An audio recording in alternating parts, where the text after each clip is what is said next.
미국에서는 결혼 전에 프리너비라는 혼전 계약서를 쓰는 경우가 있습니다. 주로 가진 게 많은 사람들이 재산을 지키기 위해 책임을 명확히 하기 위해습니다. 하지만 개뿔도 없는 제가 쥐뿔도 없는 남자에게 혼전 계약서를 쓰자고 했습니다. 조금은 슬프고 조금은 담담한 마음으로 제가 제시한 계약 조건은 단 2가지였습니다. 첫째, 3년 후 이혼한다. 둘째, 암이 재발하면 떠난다.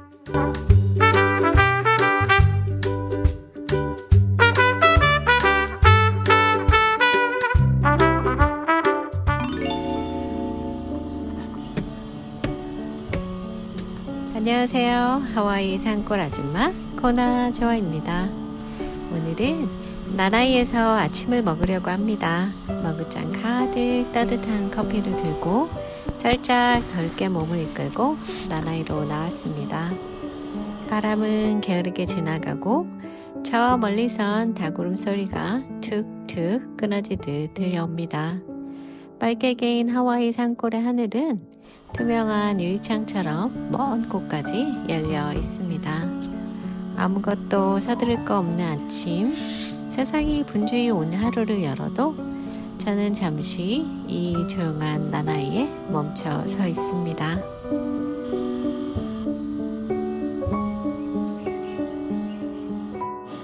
자, 저의 아침 간단하지만 건강한 제 아침을 소개해 드릴게요. 커피, 간 내린 커피, 코나 커피 아니고요. 그냥 일반 구수한 커피, 올게닉 땅콩잼 바른 호밀빵, 저희 옆집 아줌마가 땄다고 준 아보카도랑 저희 직원이 갖다 준 파파야, 거기에 블루베리 좀 넣었고요. 여기 말린 크랜베리랑 그 다음에 견과류도 좀 넣었어요. 그리고 안에 그릭 요거트 들어.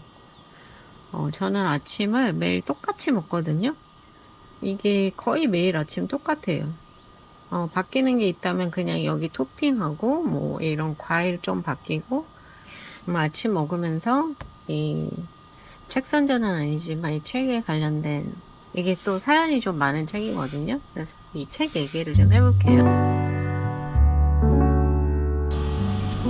제가 어제 청소하다가 이 책을 발견했거든요. 남편이 선물한 책인데 5가지 사랑의 언어라는 책이에요. 제가 언젠지 잘 기억도 잘 안 나고, 지금 생각하니까 왜 그랬는지 이유도 가물가물한 그런 이유로 제가 욱해서 이혼이란 말을 내뱉은 다음에 한국을 간 적이 있었어요. 그렇게 한국을 갔다가 다시 돌아왔을 때 남편이 제가 어디를 떠나갔다 오면은 항상 꽃을 사다 놓거든요. 그때 그 꽃 옆에 이 책이 놓여 있었어요. 이 책의 내용이 뭐냐면, 그냥 사람들이 사랑을 표현하는 방식이 사람마다 다르다는 그 이론을 중심으로 해서 쓰여진 책이거든요. 사랑의 언어는 수천 가지가 있겠지만 이 책에서 작가가 정리해 놓은 그 5가지 언어는 뭐가 있냐면, 첫 번째가 애정의 말, 2번째가 같이 보내는 시간, 3번째가 receive and gift라고 해서 선물 나누기, 그 다음에 act of service, 봉사, 서로 헌신하는 행동 같은 거, 그 다음에 5번째가 physical touch라고 해가지고 이 스킨십 같은 거, 이렇게 5가지로 이렇게 분류를 해놨거든요. 그리고 이 책에 이렇게 맨 뒤에 보면은 내가 어떤 사랑의 언어로 사랑을 표현하고 사랑을 느끼는지 그거를 테스트하는 그 방법이 여기 있어요. 그래서 저희가 이제 남편이랑 저랑 이걸 테스트를 해봤어요. 남편은 말로 사랑을 표현받아야 기분이 좋고, 그 다음에 신체적 접촉을 통해서 사랑을 느끼는 사람인데, 저는 그 2 점수가 굉장히 부족하고, 반면 저는 이 선물 나누기 점수가 제일 높았고, 헌신적인 행동으로 사랑을 표현하는 사람인 걸로 나왔는데, 남편은 그게 굉장히 심하게 점수가 낮았어요. 어쨌든 저희는 이 책을 읽고 서로 다른 방식이 벽이 되고 있었다는 거, 그래서 서로의 마음을 쳐다보지 못하고 있었다는 거를 알게 됐어요. 책이 제가 먼저 남편의 손을 잡게 만들기도 했고, 그리고 남편이 기념일마다 정말 스트레스 받을 정도로 선물에 신경을 쓰게 된 것도 이 책 덕이에요. 그리고 남편이 아침마다 화장실 청소를 하게 된 것도 이 책이 만든 변화였어요. 저희는 이 책을 읽고 어떤 긍정적인 변화를 겪은 거는 맞고, 진정한 사랑은 뭐 노력이 필요하다 뭐 그런 말이 있기는 하잖아요. 근데 어쨌든 잘 살려면 서로 노력이라는 거를 하기는 해야 되는구나를 느끼게 해준 책이에요. 책을 이렇게 남편이 주고, 여기 남편이 이렇게 쓴 게 있어요. If we read one chapter every day for next 25 years, we'll be best couple ever, love you 라고 써면서 이 책을 준 거예요. 읽어보려고 시도는 했어요. 여기 밑줄까지 쫙 그어가면서 딱 엄청 밑줄 쫙쫙 딱 여기까지 하다가 이게 거의 숙제 같아서 그냥 인터넷에서 그 한글로 번역된 거 그거 읽었어요.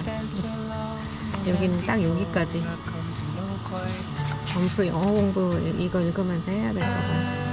25 years라는 이 문장을 보니까 그동안 잠시 잊고 있던 저희가 쓴 혼전 계약서가 생각이 나더라고요.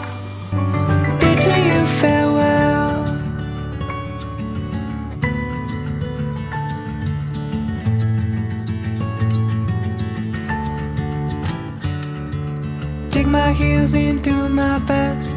Try to forget all the rest. Remember my good intentions.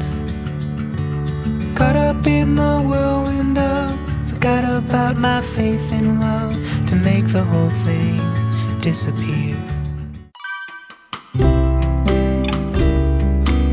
저는 오늘 남편과 함께 집 근처 헤븐리 코너 커피에 갑니다. 저희가 사는 곳은 코너 커피 벨트 한가운데라 집 주변에 크고 작은 커피 농장이 꽤 많습니다. 헤븐리 커피숍은 언덕 위에 자리 잡고 있어서 탁 트인 바다 풍경이 한눈에 내려다 보입니다. 맑게 갠 하늘 아래 커피 한 잔과 함께 조용히 흐르는 시간을 마시러 갑니다.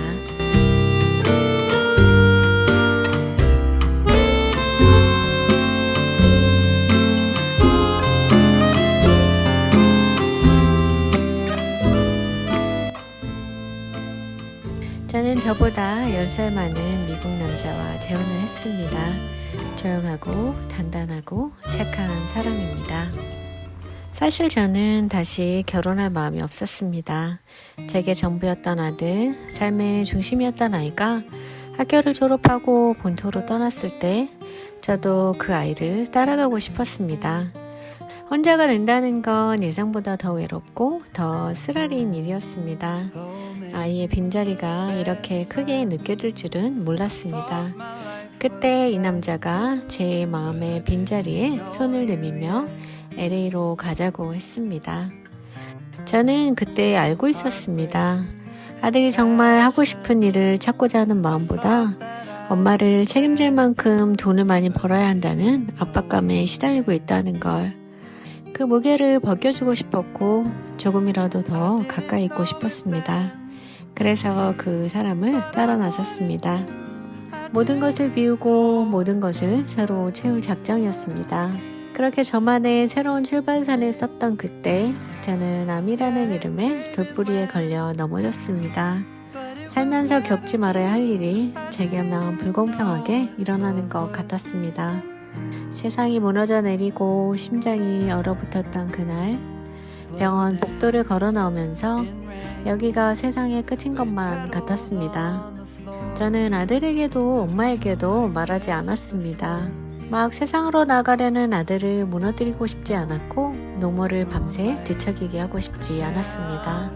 하지만 그에게는 전화를 걸었습니다. 지금도 그 순간이 생생히 떠오릅니다. 그는 놀랍도록 차분하게 이야기를 들어줬고 평소처럼 전화를 끊었습니다. 마치 아무 일도 없다는 듯. 건강할 때 사랑은 쉽습니다. 하지만 병들고 힘든 시기에 지키는 사랑은 현실 속에서 누구에게나 두려운 일입니다. 저는 오랜 세월 암투병을 하던 아버지를 보며 자랐습니다. 병이 어떻게 가족을 무너뜨리는지 그 깊은 아픔과 고통을 뼈저리게 느꼈었습니다. 그래서 저는 조용히 그를 떠날 준비를 했습니다. 그것이 사랑이라고 믿었으니까요. 하지만 그는 오히려 반지를 고르며 말했습니다. 아픈 엄마 아빠가 간호하는 거 오래 봐서 혼자 잘 돌볼 수 있다고. 그러니 그냥 내 옆에 있으라고.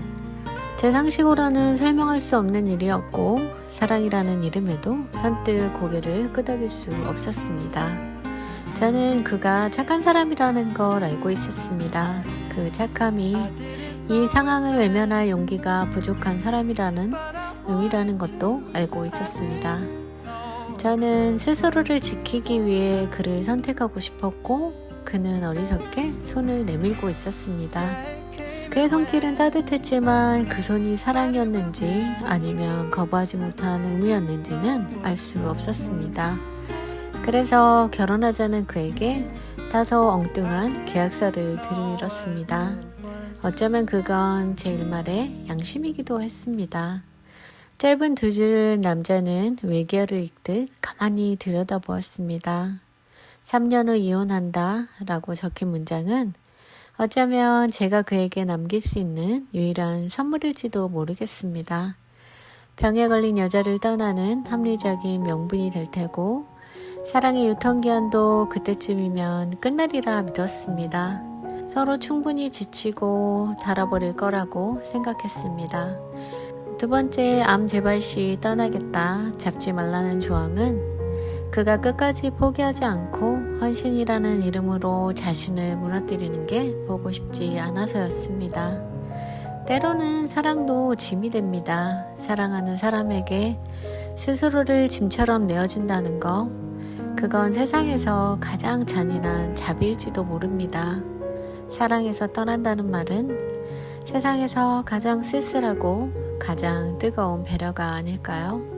그는 계약서에 스며든 제 마음을 읽어냈습니다. 그리고 조용히 말했습니다. 3년을 30년으로 수정해줘. 그러면 사인할게. 그리고 덧붙였습니다. 두 번째 조항은 지킨다는 보장은 못해. 저희는 결혼식 따위는 하지 않았습니다. 서약서 대신 계약서를 썼죠. 저희는 이미 많은 하객들 앞에서 100년 가약을 서툴게 약속했다가 차갑게 깨버린 전과자들이었습니다. 못나치로 그 부질없는 짓을 또 할까? 새삼 맹세한 듯 바람처럼 변할 마음까지 붙잡을 수 없을 텐데 말입니다. 법적 효력이라고는 없는 그 종이 한 장, 쓸데없이 거창한 혼전 계약서, 아마 지금쯤 남편의 LA 창고 어딘가 먼지와 시간 속에 파묻혀 있을 겁니다. Drop it in here. Oh. That fan will turn on, so it's going to be loud, but at least you get to see the coffee.